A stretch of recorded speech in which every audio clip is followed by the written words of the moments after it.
Hello, handsome.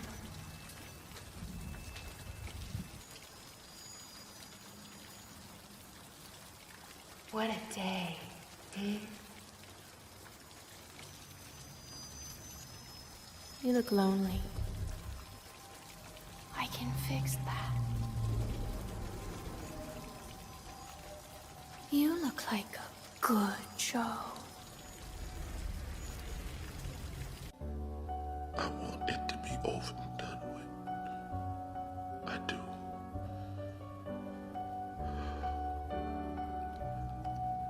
I'm tired, boss. Tired of being on the road, lonely as a sparrow in the rain. I'm tired of never having me a buddy to be with, to tell me where we was going to, coming from, or why. Mostly I'm tired of people being ugly to each other. I'm tired of all the pain I feel and hear in the world every day. There's too much of it. It's like pieces of glass in my head all the time. Can you understand? Yes, John, I think I can.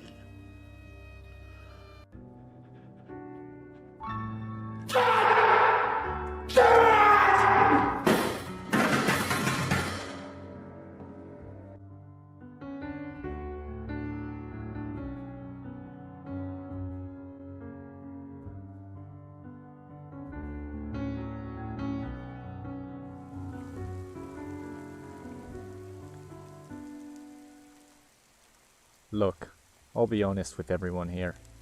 I didn't want to make this video. I wanted to give the benefit of the doubt. I wanted to see my favourite series thrive in the works of art. I wanted to continue being happy in this miserable little planet we call home. But you cunts keep fucking it up. For clarification, I'm referring to the jackasses in media and Hollywood who don't understand how to write a story, if it was given to them on a silver platter with a handy in the bathroom, because most of the time it is. They go through the rough draft like you do in school, but rather than go through it and correct it and criticize it, you made it as basic as you could, filmed it, created it, and, well, I'll let Ian Malcolm speak on that. Probably appropriate to start hurling generalizations. If I may, I'll tell you the problem with the scientific power that you're using here. It didn't require any discipline to attain it. You know, you read what others had done, and you took the next step. You didn't earn the knowledge for yourselves, so you don't take any responsibility for it. You stood on the shoulders of geniuses to accomplish something as fast as you could, and before you even knew what you had, you patented it and packaged it and slapped it on a plastic lunchbox, and now you're selling it. You're going to sell it. Well, We're talking Halo, Resident Evil, Lord of the Rings, DC, Marvel, Star Wars, Netflix, and Netflix dropping straight pedo bait. Yo, what the fuck? Taking multi-million-dollar franchises with exorbitant budgets and target audiences and the resources of an entire media department, and yet you still fuck it up, you absolute wanker. Now, I'm not the best writer in the world. Far from it. But, allow me to read you an excerpt from my own work. A group of Britannian separatists have crossed the border, he said, as her expression went sour at the name of the Civil War she was all too familiar with. She had renounced her name long ago, but couldn't help but keep tabs on what was happening across the border. That won't be a problem, will it, Commander? Miles inquired. No, sir. I've made up my mind. I did this a long time ago. He could tell there was a slight hint of doubt within her words. He couldn't blame her reservation, but this was a test of faith that neither could afford to allow petty emotion such as doubt to influence her decisions. You see what I mean? There are a myriad of media entertainment that is made by actual fans who, and here's something for you bellends, actually give a shit, and make product that is engaging to watch and entertaining. You see what I said there? Engaging and entertaining. If you don't make a product that doesn't entertain your audience, what are you fucking doing? Take for example the SCP universe. A bunch of people from all over the globe write stories about creepypasta and their background of the greater world of normalcy. SCP-096, or Shy Guy as he's referred to, is a humanoid pale-skinned monster that if you see his face, you will die, no matter where you are. And the SCP universe takes that creature and adds context and scenarios to it that you wouldn't have otherwise. The YouTube short 096 by MrKlay does an excellent job at adapting a well-known story into live action that is both faithful to the lore, terrifying, and entertaining to watch. I know, entertainment is a foreign concept to these fucks. With the first season of Halo finished, and now they're going after Lord of the Rings next. What I find funny is that there are a group of die-hard fans who are saying that evil cannot create but only corrupt. And that's the best way of saying it. And the thing is, they're right. From movies to TV shows to books to comics to stories, characters, settings, and just general nonsense. All of it is corrupted. There is no passion behind it, no purpose, no desire. Just a half-baked attempt at creating the bare minimum product for the consumer. And here's the thing, the consumer, the customer, the person you are making this product for, they're the ones who spend their limited time to watch it, to enjoy it. And if you continue down this path of work that does not have the passion behind it, then eventually your customers will walk away.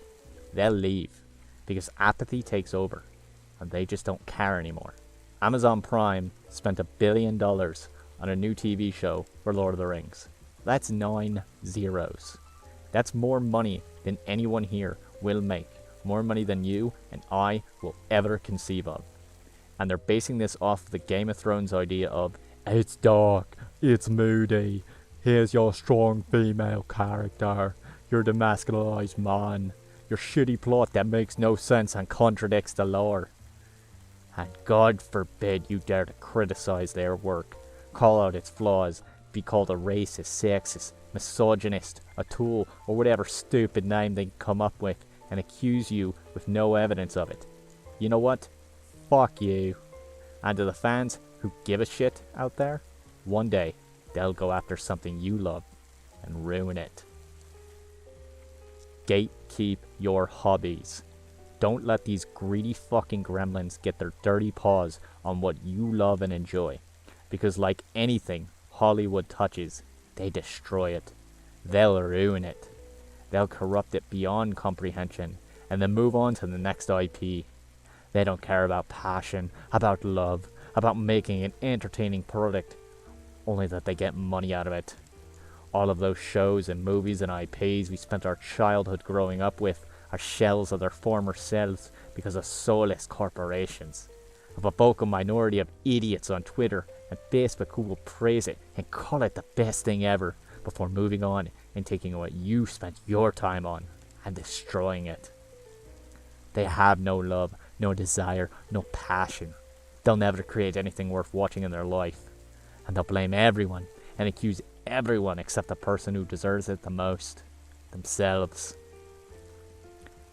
We spend our fleeting lives doing the best we can with what we got. But we always strive to move forward, to better ourselves, to find purpose in the things we do and what we create. And there are days we want to give up. We want to be apathetic to it all. And we just want to rest 1 minute longer. Since the beginning of time, we've always looked for ways to escape that painful reality.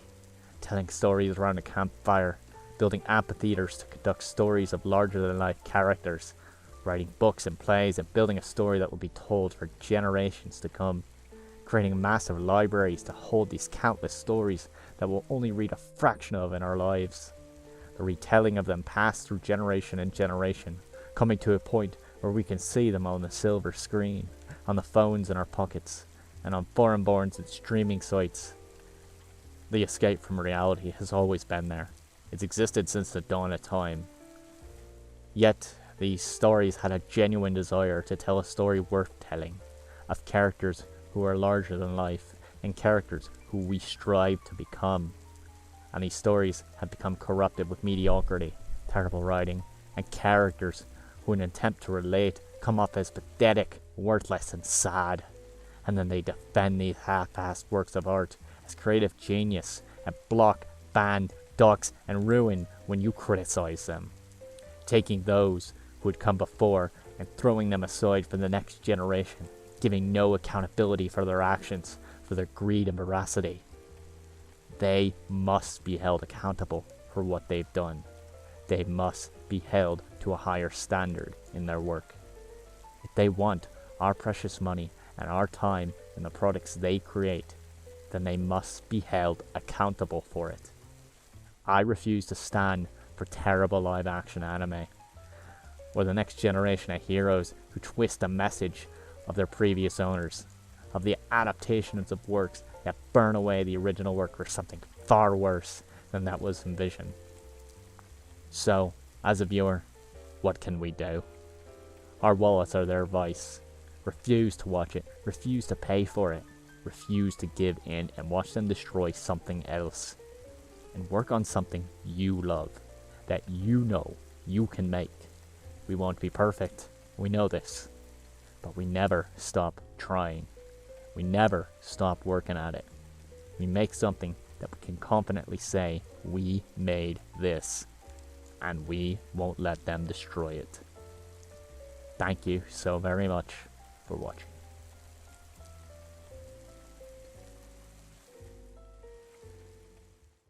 There is much to be skeptical of in this world, so it no longer surprises me to learn how many people don't really believe in anything. What's the point? For many of us, the road is a difficult one, but the path is always there for us to follow, no matter how many times we may fall. The good news is that we can help you find your way back. Naturally, some days are harder than others, but I must try. We all have doubts. The light of the mind alone cannot burn away all darkness. Think on it and look in your heart. It will be for the best. When the walls come tumbling down, when you lose everything you have, you always have family. The fire that had kept me alive was love. Their love. God's love. Right. You're not so certain. Fair enough. We all go through periods of darkness. Of course. In a world filled with misery and uncertainty, it is a great comfort to know that, in the end, there is light in the darkness. In such times we can turn to the Lord, but it's good to have friends. And the good Lord knows there's much to be done here. You're a good neighbor to us. Thank you. Until then, God be with you.